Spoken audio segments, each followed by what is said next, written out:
Okay, it's cold. I think it's like might be 60 degrees or something. It's very cold. Okay, but I wanted to make a video. Okay, on Egypt, and I'm just gonna assume you all know as much as me about it, more or less. You know, different things maybe, but you know, more or less. And I'm not gonna explain it to people who don't watch the news already. I'm not trying to get you interested in the news, but you might try it. And anyway, so my understanding of the situation, right, is that they got their new president. They have an elected Congress of some sort. I say of some sort because I don't know, parliament or forget houses and stuff. I didn't check this. And but I saw one of these guys interviewed and stuff, but they don't really have any power yet because they don't have a constitution, but they have gotten together and written a constitution. Now Morsi has overruled him, put himself over the judiciary. His defenders are saying that just like taking some of the military out, you know, you basically have a country over there where the Mubarak governmental structure is in place, you know, so it's like he had to, just like with the military, and then and he, because they're expected, the judiciary, to block this proposed constitution, which some people are saying does not give Egyptians more freedoms. Quite the opposite, it goes in an Islamic direction. Okay, so that's the thing over there. The ruling class in Egypt, you know, they're the Sunday, you know, like a Sunday Christian, just a Christian on Sunday. What are they, Thursday or Saturday? They're more casual. Muslims, they're more secular in the way they want to run the country. Less likely to want like the Iran kind of model. Okay. You know, people are defending, well, temporary orders, you know, because Morsi backed off, right? And he's like, oh, well, it's just temporary. It's just temporary. I'm just temporarily becoming the dictator, the only power in the country. Just temporary. You know, and sometimes people are going, this not always become permanent. People, I was just watching RT, they had some hack on there defending Morsi. But they had a young Egyptian Democrat. It was very interesting. It's like, these kind of powers, these temporary powers become permanent. And the guy's like, not always. Sure, they did in you know, in Hitler Germany and in Egypt, where they lived like, what, 30 years under martial law, temporary law.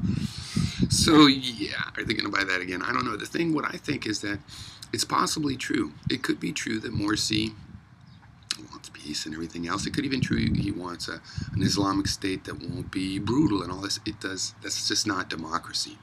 Guy officially won with, you know, like a 51%. Some people claim, well, he actually got more than that. Whatever. It's democracy. I don't believe you could justify theistic rules in your constitution unless 100% of the people are for that, because it violates human rights. You know, and their kids would have to get a vote too when they're born, because it violates human rights to force a religion on someone. That's what I think. So you can't just say, you know, 51% of the people, you know, in a town decided to commit group suicide, and so 100% have to do it. That's not what democracy really means. It doesn't mean that, for example, hey, you get to be a dictator because 51% of the people wanted one. No. So I think even if you're dealing with the judiciary that has some of this old Mubarak stuff in it that you guys lived with for so long, that's the form of government you have right then. You're going to have to do other, more pinpoint, you know, if you think they're going to block the Constitution, you're going to have to do something to force them or to overrule, or, for example, to make an order that the judiciary has to follow some law of human rights when it makes judgments on the Constitution, or, you know, try to do something not with the chainsaw, because it looks a lot like, even if there's a legitimate problem with Mubarak people being still in the judiciary, that's just an excuse to take total control. Right? So, yeah, I hope the Egyptians don't put up with it.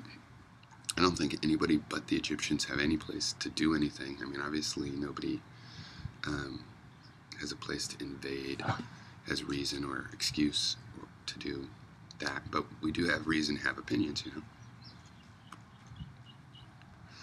So anyway, that's my take on it. I've also been following a lot this the rebels in the Congo.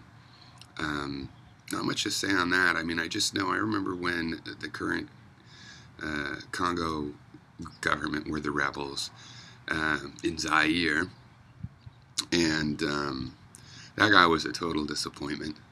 So I don't know, but I'm certainly, for all I know, I mean, they're some of the most business-like rebels ever. I mean, they're I don't know what to make of it, but that's some interesting and unfortunate stuff going on over there. Well, I don't know what to say. I mean, I don't think the DNC is a very, isn't that what they're called? Democratic something, Congo. I don't really trust that government. I think that they betrayed what they were supposedly all about. So, again, it's not my place to make a final judgment, so I feel fine not really knowing. But I guess I'm somewhat sympathetic to the rebels. But I don't really know the whole story or what's going on with the Rwanda side of that. Actually, if anybody wants to add anything on that one, I really don't have orientation on what that's about in global politically and regionally and whatnot, I guess.